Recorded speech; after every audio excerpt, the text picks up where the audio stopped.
எடிட்டராக இருக்கட்டும், எல்லாருமே வந்து நியூவாக தான் இங்கே இருந்தோம். யங் பிளட் ரொம்ப அதிகம் இங்கே. ஸோ அதனால் நாங்கள் ரொம்ப ரொம்ப ஃப்ரீயாக இருந்தது. ஒரு எனர்ஜி எப்பவுமே இருந்து நாங்கள். Working with Jeeva sir. Jeeva sir வந்து நான் சின்ன வயசுலேருந்து அந்த கேடிவி பார்த்து வளர்ந்தேன். அதில் வந்து எப்பவுமே அவருக்கும் சின்ன வயசு தாங்க.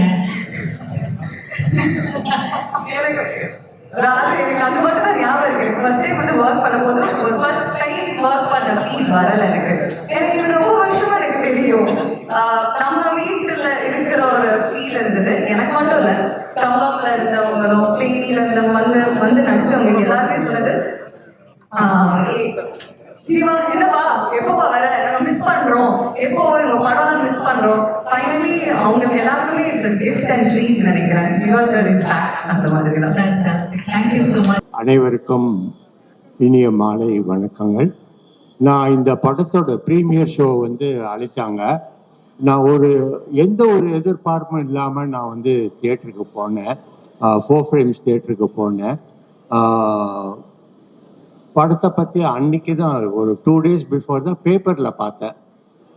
டிடிடின்னு இப்போ நிறைய அட்வர்டைஸ்மெண்ட்ஸ்லாம் வந்தது. நான் போய் படம் பார்த்தேன். படம் ஸ்டார்ட் பண்ணும்போது இதுவும் வந்து ஏதோ நியூ டைரக்டர் பண்ணியிருக்கார் போட்டிருக்கு அப்படின்னு நான் நினச்சிட்டு இருந்தேன்.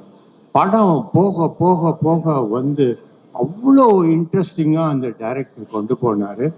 அந்த ஸ்க்ரீன் பிளேயும் சரி, அவரோட டேக்கிங்ஸ், அவரோட ப்ரெசன்டேஷன்ஸு, ப்ளஸ் இந்த படத்தோட மெயின் வந்து ஆங்கர் வந்து ஜீவா, அவரும் ரொம்ப அற்புதமாக நடிச்சிருந்தாரு.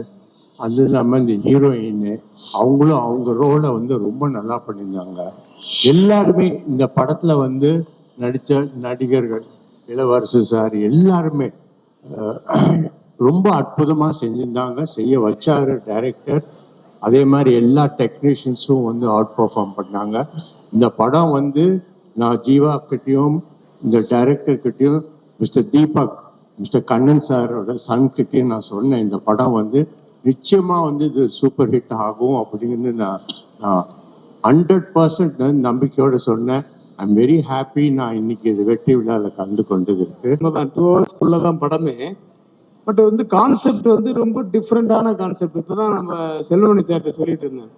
ஸோ இப்போல்லாம் வந்து படங்கள் எப்படி வருதுன்னா, சின்ன ஒரு கான்செப்ட் எடுத்துக்கிட்டு அது வந்து ஸ்க்ரீன் பிளே டெல்லிங் ரொம்ப இன்ட்ரெஸ்டிங்காக கொடுத்தீங்கன்னா அந்த படம் வெற்றி அடையும்.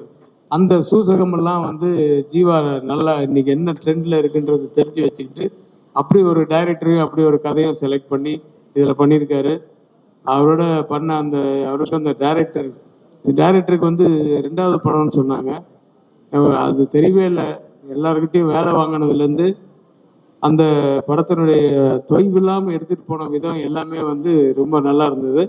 வாழ்த்துக்கள் டைரக்டர் சார். அப்புறம் கண்ணன் ரவி சார் பற்றி அதுக்கு மேலே சார், சீக்கிரமே 1 by 1 நீங்கள் இனிமேல் துபாய்க்கு போக முடியாது. எவ்வளோ பூஜை இருக்குது, எவ்வளோ ரிலீஸ் இருக்குது, எவ்வளோ சக்ஸஸ் மீட்ஸ் இருக்குது, இதெல்லாம் அட்டன் பண்ணுறதுக்கு இல்லை. ஏன்னா அவ்வளோ தமிழ் படங்கள் எடுத்துட்டு இருக்காரு. ரொம்ப ரொம்ப ரொம்ப சந்தோஷமா இருக்கு. எங்க குடும்பத்தில் நீங்களும் ஐக்கியமானதுக்கு என்னுடைய வாழ்த்துக்கள். நீங்க மென்மேலும் வளர வேண்டும். உங்க மனம் போல் எல்லாம் அமைய இறைவனை வேண்டி வாழ்த்துகிறேன். நன்றி, வணக்கம். அனைவருக்கும் வணக்கம்.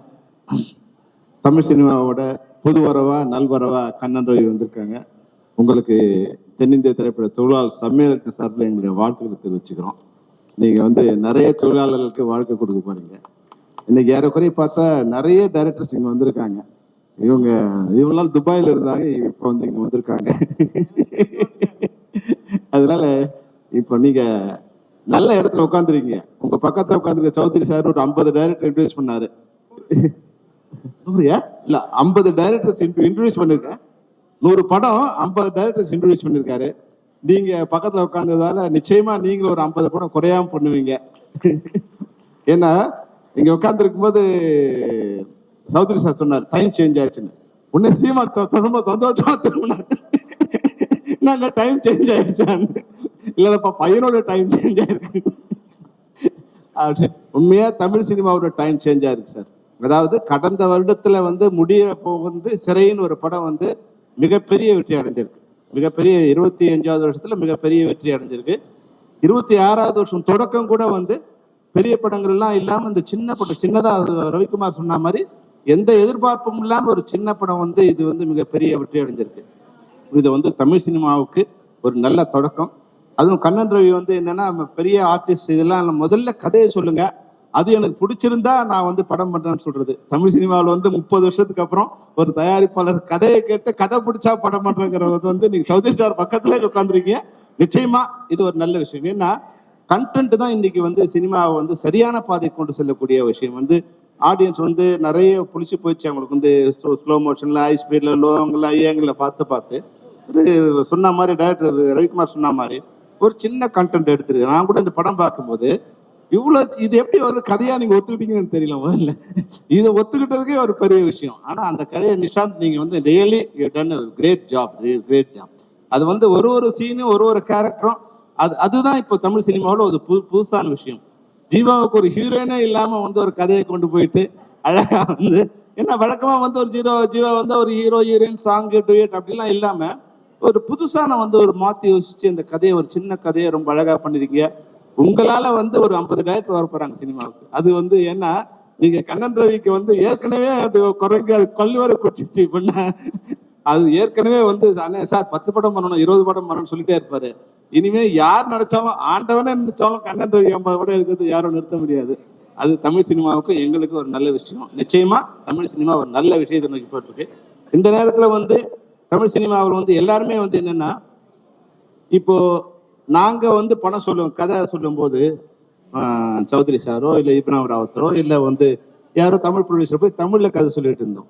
ஆனா இன்னைக்கு நிலைமை எப்படி இருக்குன்னா நாங்க போயிட்டு ஒருத்தர்கிட்ட கதையை சொல்லி பிச் டாக் பண்ண இப்போ உண்மையாவே எங்களுக்கு ஒரு வருத்தமான இதுல இருந்து நாங்க மாற ஒரு நல்ல சுச்சுவேஷன் ஏற்பட்டிருக்கு. ஏன்னா நம்ம தமிழ் சினிமாவில் இனிமே வரும்போது நம்ம ரிலீஸ் செய்தியை நாம டிசைட் பண்ற மாதிரி ஒரு நிலைமை வந்தா நல்லா இருக்கும். நம்ம ரிலீஸ் செய்தியை பாம்பேலையும் அமெரிக்காவிலும் டிசைட் பண்ணக்கூடிய ஒரு மோசமான நிலைமை வந்துடக்கூடாது. நீங்க இப்போ உங்களோட பட்ஜெட்ல திரையரங்கம், ஓடிடி, சேட்டலைட்டு, எஃப்எம்எஸ்னு இல்லாததெல்லாம் கற்பனை பண்ணி 100 ரூபாய்க்கு எடுக்க வேண்டிய படத்தை 400 500 ரூபாய்க்கு எடுத்து அவங்கெல்லாம் நம்ம படத்தை வாங்கின பிறகு ரிலீஸ் பண்ண நினைச்சா இப்போ ஒரு 300 400 போனா படம் ரெடியாகி நிற்குது. தயவு செய்து திரையரங்கங்கள் நல்லா இருந்தா தமிழ் சினிமா நல்லா இருக்கும். திரையரங்கத்துல என்ன வசூல் வருமோ அந்த வசூலுக்கு நீங்க படம் எடுங்க. மீதி வரதுலாம் லாபத்தை வச்சுட்டு சம்பளத்தை வச்சு அவங்கவுங்க பிரிச்சு கொடுத்துருங்க. இந்த எவனையும் போய் யாரும் நிக்க வேண்டிய அவசியம் இருக்காதுங்கிறதுக்கு தான் இந்த படம் ஒரு உதாரணம். அதுதான் தமிழ் சினிமாவுக்கு ஒரு வளர்ச்சியா இருக்கும். அதை எடுத்தீங்கன்னா நல்ல கண்டென்ட் வரும். இப்ப போய் நான் போய் 16 வயசுல கதையை எப்படி சொல்றது? இந்த கதையை இந்த கதையை ட்ரிபிள் டி கதையை போய் ஒருத்தர் சொல்றதுக்கு வந்து வேற ஒருத்தரோட போய் சொன்னா நிச்சயமா அவரோட புடிச்சிக்க முடியாது. சிறை மாதிரி படங்களோட கதையை யார்கிட்டையும் சொல்லி அதை விளங்க வைக்க முடியாது. அப்போ தமிழ் கலாச்சாரத்தை, தமிழ் மொழியை நல்லா தெரிஞ்ச தயாரிப்பாளர் இருந்தா மட்டும்தான் தமிழ் சினிமா நல்லா வளரும். அதர் லாங்குவேஜ் இங்க வரக்கூடாது நான் சொல்லல. ஆனா நம்மளுடைய கலாச்சாரத்தை மொழியும் தெரிஞ்சுக்கிற மாதிரியான தயாரிப்பாளர் வரணும். அந்த வகையில ஒரு நல்ல வரவா கண்ணன் ரவி வந்திருக்காரு. அவருடைய குணமும் அவருடைய பண்புக்கும் அவருடைய நட்புக்கும் நம்முடைய தமிழ் சினிமா அவருக்கு எப்பவும் கை கொடுக்கும். வாழ்க வாழ்க கண்ணன் ரவி, நிஷாந்த், தீபக், எல்லாருக்கும் என்னுடைய வாழ்த்துக்களை தெரிவித்து விடைபெறுகிறோம். நன்றி, வணக்கம். தலைவர் தம்பி தலைமையில் படத்தின் வெற்றி விழாவிற்கு வருகை தந்து விழாவை சிறப்பிக்கின்ற திரையுலக முன்னோடிகள் அனைவருக்கும், இந்த படத்தின் பத்திரிகையாளர் காட்சி நடந்து முடிந்த பிறகு உடனடியாக இயக்குனரை, கதாநாயகனை, என்னை அழைத்து வெகுவாக இந்த படத்தை ரசித்து பாராட்டி அதை மக்களுக்கும் சொல்லி இந்த நிகழ்ச்சியை வெற்றி விழாக்கிய அனைத்து ஊடக நண்பர்களுக்கும் என் மனமார்ந்த நன்றி. சௌத்ரி சார்கிட்ட எப்போது ஃபோன் பண்ணி, சார் ஒரு கதை சொல்லணும். அப்படியா? யாரையா ஹீரோ? ஜீவா. யோ அவனுக்கு ஒரு படம் ஓடாது, நீ வேற. நானே படம் எடுக்கிறதில்ல, அவனுக்கு இது கேட்க போங்க, வேற யாருக்கா ஹீரோ சொல்லுங்கய்யா. இப்படி வளர்ந்த ஹீரோ அவர். அப்போ இவ்வளோ ஒழுக்கமாக வளர்ந்துருப்பாரு. ஹீரோ கிளம்பி ஷூட்டிங் வருவாரா மாட்டாரா இந்த பிரச்சனைலாம் இல்லாமல் எந்திரிச்சா வந்து இந்த படத்தோட பொறுத்த மட்டும் ஜீவா மாதிரி ஒரு ஹீரோ ஜெயிக்கிறத ஒரு சக நடிகனா நான் ரசிக்கிறதுக்காகவும் அல்லது பாராட்டுறதுக்கான காரணம் என்னன்னா டிசிப்ளின். வேலையில் ஒரு ஹீரோ, ஒரு ப்ரொடியூசருக்கு வந்து சொல்லியாச்சுன்னா காலையில் ஹீரோ வந்துடுவார். அவர் எந்திரிச்சிட்டாரா, குளிச்சிட்டாரா, தூங்கிட்டாரான்னு படம் எடுக்கிறாருந்தா எடுக்க முடியாது. அதனால இந்த மாதிரி ஹீரோக்கள் இப்போ வந்தால் ஹீரோ தான் கம்மியாக இருக்காங்க. படம் எடுக்கிற ப்ரொடியூசர் இருந்தாலும் டைரக்டர் இருந்தால், டைரக்டர் புது டைரக்டர் நானு சீமான்லாம் கதை சொல்லி அலையும் போது அவர் மேடையில் பேசுறது கம்மி. சீமான் பாட்டு பாடி ஆடி டயர்டாகி சாப்பிட்றது காசு இல்லாமல் பெட்ரோல் போடுறது காசு இல்லாமல் அலைஞ்சு அன்னைக்கு ஒரு 10 ஹீரோ இருந்தாங்க, எப்படியோ வந்துட்டோம். இன்னைக்கு இந்த தலைமுறைக்கு ஹீரோக்கள் கம்மி. அதனால ஜீவா படம் ஓடுனதுல ஜீவா விட அதிகமாக மகிழ்ச்சி அடைகிறது நான் தான். மேலும் இந்த படத்தோட director Nitish and cameraman Bablu, associate directors எல்லாரும் வந்து என்னன்னா, இப்போ இன்றைய சினிமாவுக்கும் தேவை ஒழுக்கமான டிசிப்ளினான ஒரு டீம்.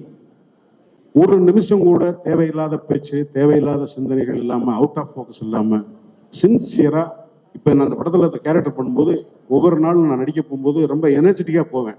எல்லாரும் 5 மணிக்கு காலையில 5 மணிக்கு சாயங்காலம் 5 மணிக்கு போனோம்னா 6 to 6 சில சமயங்களில் 2 o'clock முடியும். அந்த செட் அசிஸ்டன்ஸ் 2 வீட்டுக்கு நடுவில் அந்த செம்பருத்தி பூவெல்லாம் நடனம். நாங்கள் 6 மணிக்கு போயிட்டு தூங்கிட்டு மறுநாள் சாயங்காலம் 5 மணிக்கு வருவோம். ஆனால் அவங்க 2 மணிக்கு வந்து ரெடி பண்ணா தான் சாயங்காலம் பண்ண முடியும்.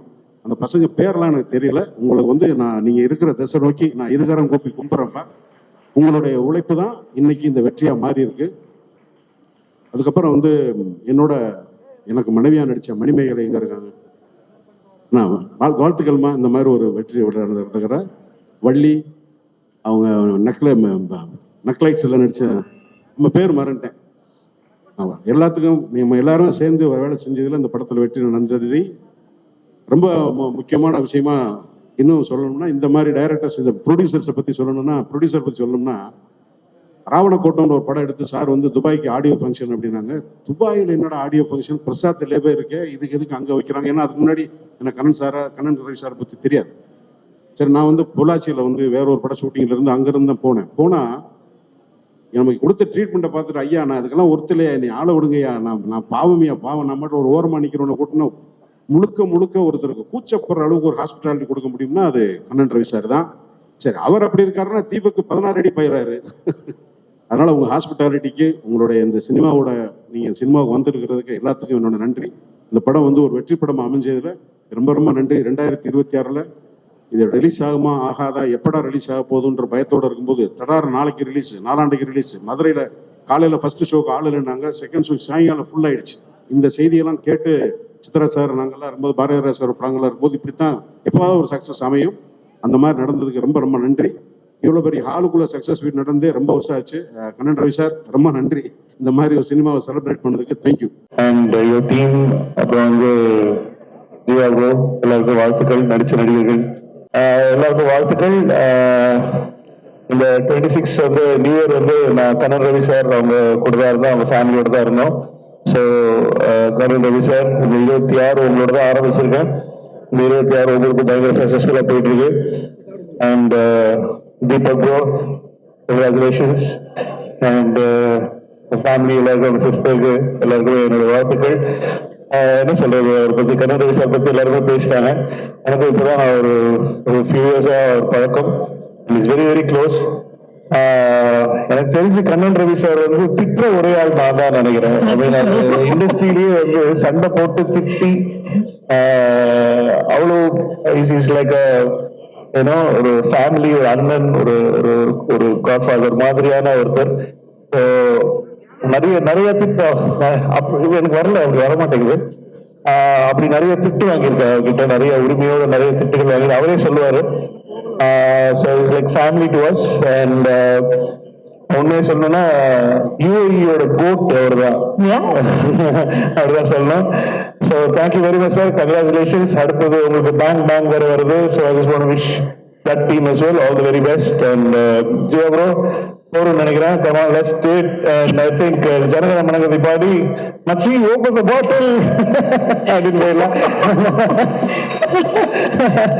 சௌத்ரி சார் வணக்கம், thank you so much and for giving this opportunity. அடுத்தது ரொம்ப நேரம் வைபவ் பேச எல்லாம் போறோம்ல, எல்லாம் ஆல்ரெடி ஆரம்பிச்சிட்டாங்க. ரொம்ப நேரம் பாவம் ஜியா ப்ரோ வந்து ரொம்ப நேரம் ரொம்ப கஷ்டப்பட்டு இருக்காரு. தெரியுது எனக்கு. அப்பா இருக்காரு, என்னால ஃபுல்லாவும் சொல்ல முடியல. பட் இருந்தாலும் அவருக்காக தான் பேசிட்டு இருக்கோம். Thank you very much. நன்றிகள். நன்றி சார். 5:30 மணி ஆச்சு. ஆமா சார், நானும் அதான் சொல்றேன். அதான் 10 மணிக்கே பிரேம்சி தான் போயிட்டான்னு நினைக்கிறேன் சார். அவங்க எல்லாம் அந்த ஃபீல் புரியல உங்களுக்கு.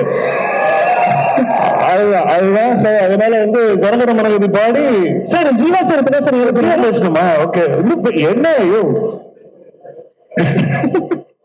நெக்ஸ்ட் அடுத்ததாக திருவாளர் ஜீவா அவர்கள் ஜீவா சார் மேடையில் வந்து ஆமா சார் கலக்குவார்.